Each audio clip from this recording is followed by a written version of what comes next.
Atos dos Apóstolos, capítulo 54. Uma fiel testemunha. Após a ascensão de Cristo, João permaneceu como fiel e ardoroso obreiro do Mestre. Juntamente com os demais discípulos, fruiu o derramamento do Espírito no dia do Pentecostes, e com novo zelo e poder, continuou a falar ao povo as palavras de vida, procurando levar seus pensamentos para o invisível. Era um pregador de poder, fervoroso e profundamente sincero. Em bela linguagem e voz musical, falou das palavras e obras de Cristo, expressando-se de maneira a impressionar o coração dos que o ouviam. A simplicidade de suas palavras, o sublime poder das verdades proferidas e o fervor que lhe caracterizava os ensinos deram-lhe acesso a todas as classes. A vida do apóstolo estava em harmonia com seus ensinos. O amor de Cristo que ardia em seu coração induziu-o a empenhar-se em fervorosa e incansável atividade por seus semelhantes, e especialmente por seus irmãos na igreja. Cristo ordenara aos primeiros discípulos amarem-se uns aos outros como ele os amara. Assim deviam dar testemunho ao mundo de que Cristo estava formado neles, a esperança da glória. "Um novo mandamento vos dou", disse ele, "que vos ameis uns aos outros." João capítulo 13, verso 34. Ao tempo em que essas palavras foram pronunciadas, os discípulos não as puderam compreender. Mas depois de haverem testemunhado os sofrimentos de Cristo, depois de sua crucificação, ressurreição e ascensão ao céu, e após haver o Espírito Santo repousado sobre eles no dia do Pentecostes, tiveram mais clara compreensão do amor de Deus e da natureza desse amor que deviam possuir uns pelos outros. Então pôde João dizer aos seus companheiros: "Nisto conhecemos o amor, que Cristo deu a sua vida por nós, e devemos dar nossa vida pelos irmãos." 1 João capítulo 3, verso 16. Depois da descida do Espírito Santo, quando os discípulos saíram para proclamar um Salvador vivo, seu único desejo era a salvação dos perdidos. Rejubilavam-se na doçura da comunhão com os santos. Eram ternos, prestativos, abnegados, voluntários em fazer qualquer sacrifício pelo amor da verdade. Em seu contato diário entre si, revelavam aquele amor que Cristo lhes ordenara. Por palavras e obras de altruísmo, procuravam acender esse amor em outros corações.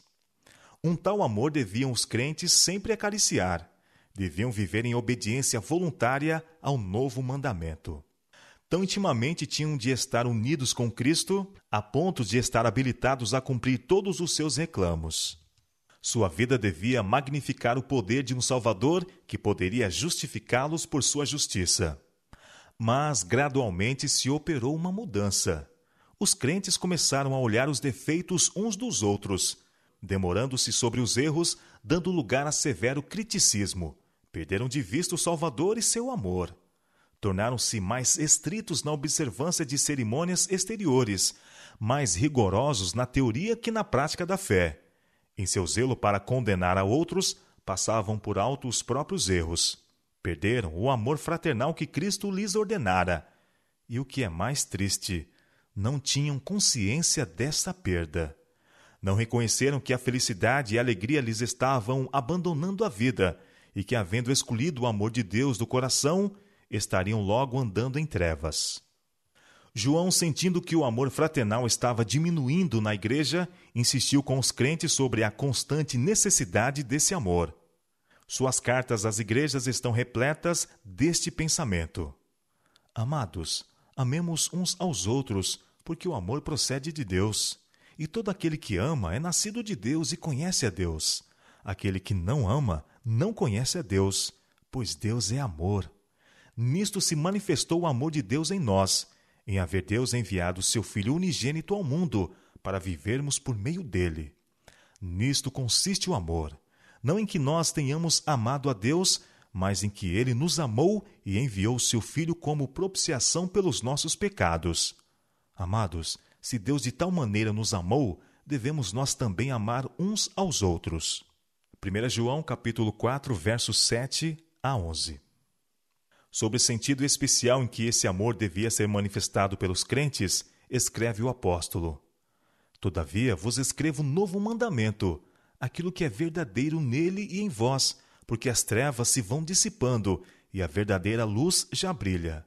Aquele que diz estar na luz e odeia seu irmão, até agora está nas trevas. Aquele que ama seu irmão permanece na luz, e nele não há nenhum tropeço. Aquele, porém, que odeia seu irmão está nas trevas, e anda nas trevas, e não sabe para onde vai, porque as trevas lhe cegaram os olhos. 1 João capítulo 2, versos 8 a 11. Porque esta é a mensagem que ouvimos desde o princípio, que nos amemos uns aos outros. 1 João capítulo 1, verso 5. Nós sabemos que já passamos da morte para a vida, porque amamos os irmãos. Aquele que não ama permanece na morte. Todo aquele que odeia seu irmão é assassino. Ora, vós sabeis que todo assassino não tem a vida eterna permanente em si. Nisto conhecemos o amor, que Cristo deu a sua vida por nós, e devemos dar a nossa vida pelos irmãos. 1 João capítulo 3, versos 14 a 16. Não é a oposição do mundo que mais ameaça a Igreja de Cristo. É o mal abrigado no coração dos crentes que acarreta suas mais graves derrotas e mais seguramente retarda o progresso da causa de Deus.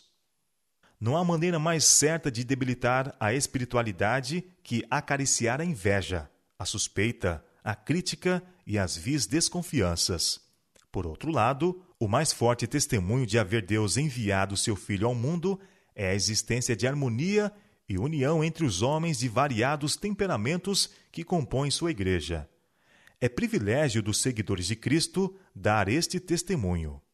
Mas para isso fazer, precisam colocar-se sob o comando de Cristo.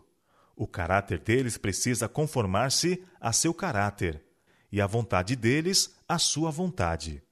Um novo mandamento vos dou, disse Cristo, que vos ameis uns aos outros, como eu vos amei a vós, que também vós uns aos outros vos ameis.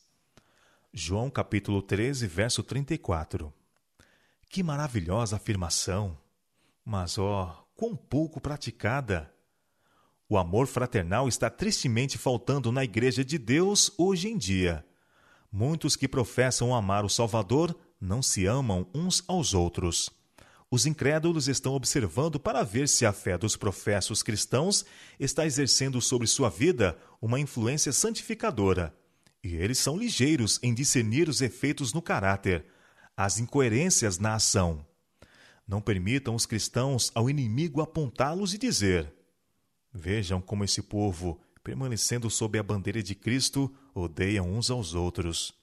Os cristãos são todos membros de uma família, filhos todos do mesmo Pai Celestial, com a mesma bendita esperança da imortalidade. Muito íntimo e terno deve ser o laço que os une. O amor divino faz seus mais tocantes apelos ao coração quando requer que manifestemos a mesma terna compaixão que Cristo manifestou.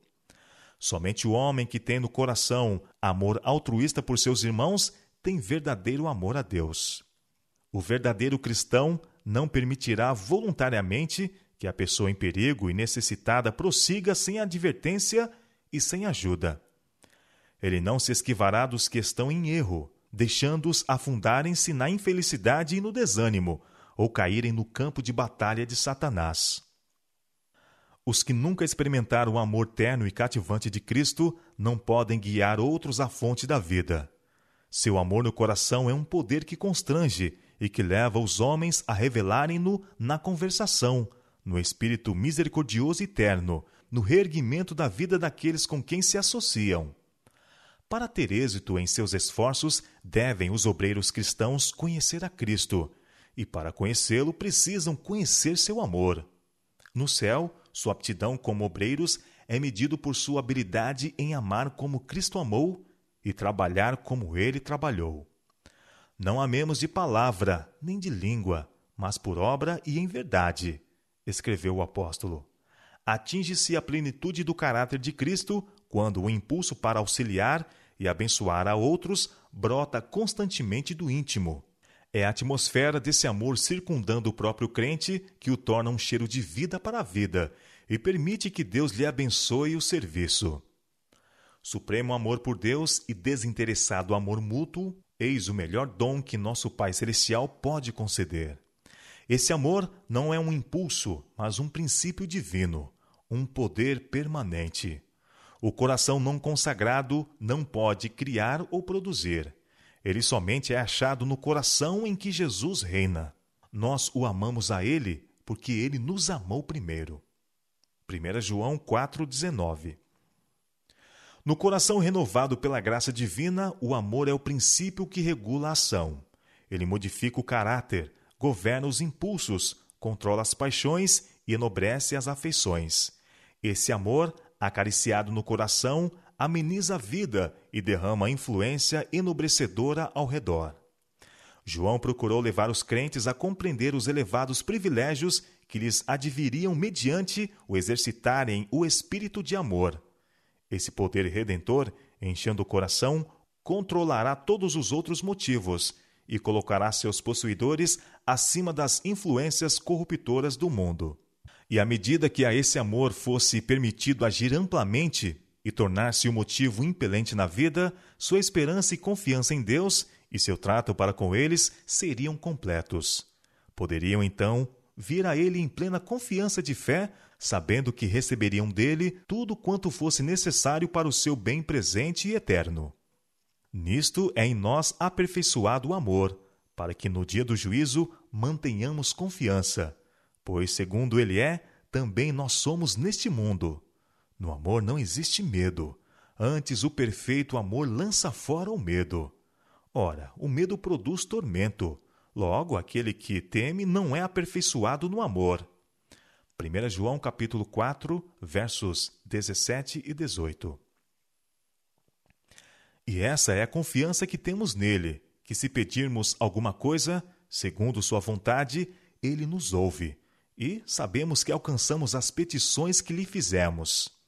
1 João capítulo 5, versos 14 e 15. E se alguém pecar, temos um advogado para com o Pai, Jesus Cristo, o justo. E ele é a propiciação pelos nossos pecados, e não somente pelos nossos, mas também pelos de todo o mundo. 1 João capítulo 2, versos 1 e 2. Se confessarmos os nossos pecados, ele é fiel e justo, para nos perdoar os pecados e nos purificar de toda a injustiça. 1 João capítulo 1, verso 9. As condições para se alcançar misericórdia de Deus são simples e razoáveis. O Senhor não requer que façamos alguma coisa penosa para alcançarmos perdão. Não precisamos fazer longas e exaustivas peregrinações ou praticar dolorosas penitências para encomendar nossa alma ao Deus do céu ou expiar nossa transgressão. Aquele que confessa e deixa os seus pecados alcançará a misericórdia. Provérbios capítulo 28, verso 13. Nos tribunais do céu, Cristo está a interceder por sua igreja, advogando a causa daqueles cujo preço de redenção ele pagou com o seu próprio sangue. Séculos e eras nunca poderão diminuir a eficácia de seu sacrifício expiatório. Nem a morte, nem a vida, altura ou profundidade, nada nos poderá separar do amor de Deus que está em Cristo Jesus. Não porque a Ele nos apeguemos com firmeza, mas porque Ele nos segura com sua forte mão. Se nossa salvação dependesse de nossos próprios esforços, não nos poderíamos salvar. Mas ela depende de alguém que está por trás de todas as promessas. Nosso apego a Ele pode ser débil, mas seu amor é como de um irmão mais velho. Enquanto nos mantivermos em união com Ele, ninguém nos poderá arrancar de sua mão. Enquanto os anos passavam e o número dos crentes aumentava, João trabalhava pelos irmãos com crescente fidelidade e devotamento. Os tempos eram cheios de perigo para a igreja. Enganos satânicos existiam por toda parte. Por meio de adulteração e falsificação, os emissários de Satanás buscavam suscitar oposição às doutrinas de Cristo. E, como consequência disso, dissensões e heresias estavam pondo em perigo a igreja. Alguns que professavam a Cristo pretendiam que seu amor os havia libertado da obediência à lei de Deus. Por outro lado, muitos ensinavam que era necessário observar as cerimônias e os costumes judaicos, que mera observação da lei sem fé no sangue de Cristo, era suficiente para a salvação. Outros sustentavam que Cristo fora um homem bom, mas negavam sua divindade.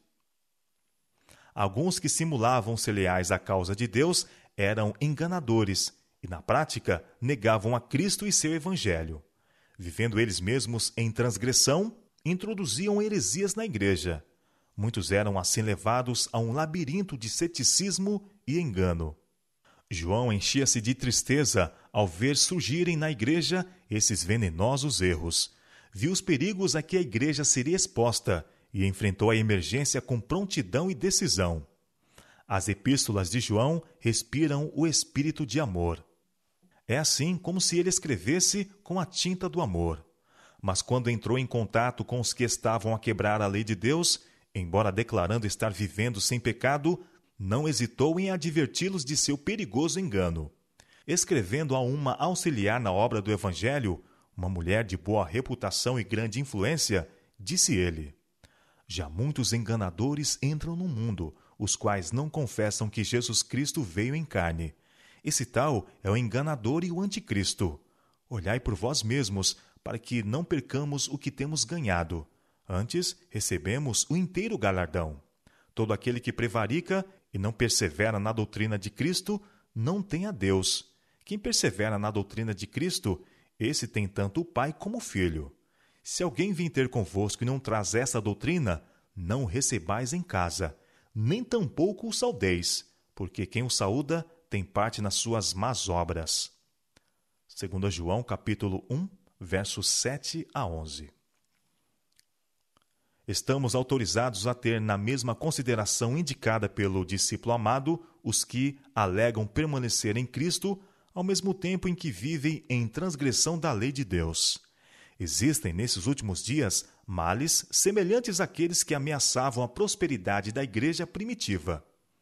E os ensinos do apóstolo João sobre estes pontos deveriam ser cuidadosamente considerados. Necessitais mostrar amor. É o clamor que se ouve em todos os lugares, principalmente da parte daqueles que professam santificação. Mas o verdadeiro amor é demasiado puro para cobertar um pecado não confessado. Conquanto devamos amar as pessoas por quem Cristo morreu, não nos devemos comprometer com o mal. Não podemos nos unir aos rebeldes e chamar a isso amor. Deus requer de seu povo, nesta fase do mundo, que permaneça firme pelo direito, tanto quanto João em oposição aos erros que arruinam as pessoas. O apóstolo ensina que, embora devamos manifestar cortesia cristã, estamos autorizados a tratar em termos claros com o pecado e os pecadores, que isso não está em desarmonia com verdadeiro amor. Qualquer que comete pecado, escreveu ele, também comete iniquidade, porque o pecado é iniquidade. E bem sabeis que ele se manifestou para tirar os nossos pecados, e nele não há pecado. Qualquer que permanece nele não peca. Qualquer que peca não o viu nem o conheceu. 1 João, capítulo 3, versos 4 a 6. Como testemunha de Cristo, João não se empenhou em controvérsia nem em debates inúteis. Declarou que sabia, o que tinha visto e ouvido. Havia estado intimamente relacionado com Cristo. Tinha-lhe ouvido os ensinos, testemunhado seus poderosos milagres. Poucos puderam, como João, ver as belezas do caráter de Cristo. Para ele, as trevas tinham passado. Brilhava a verdadeira luz. Seu testemunho com respeito à vida e morte do Salvador era claro e penetrante. Da abundância que havia no coração, brotava o amor pelo Salvador enquanto ele falava, e poder algum lhe podia impedir as palavras. O que era desde o princípio, declarou, o que ouvimos, o que vimos com os nossos olhos, o que temos contemplado, as nossas mãos tocaram, da palavra da vida. O que vimos e ouvimos, isso vos anunciamos, para que também tenhais comunhão conosco. E a nossa comunhão é com o Pai e com seu Filho Jesus Cristo. 1 João capítulo 1, versos 1 e 3. Assim pode estar todo verdadeiro crente habilitado, através de sua própria experiência, a confirmar que Deus é verdadeiro. Pode dar testemunho daquilo que viu, ouviu e sentiu do poder de Cristo.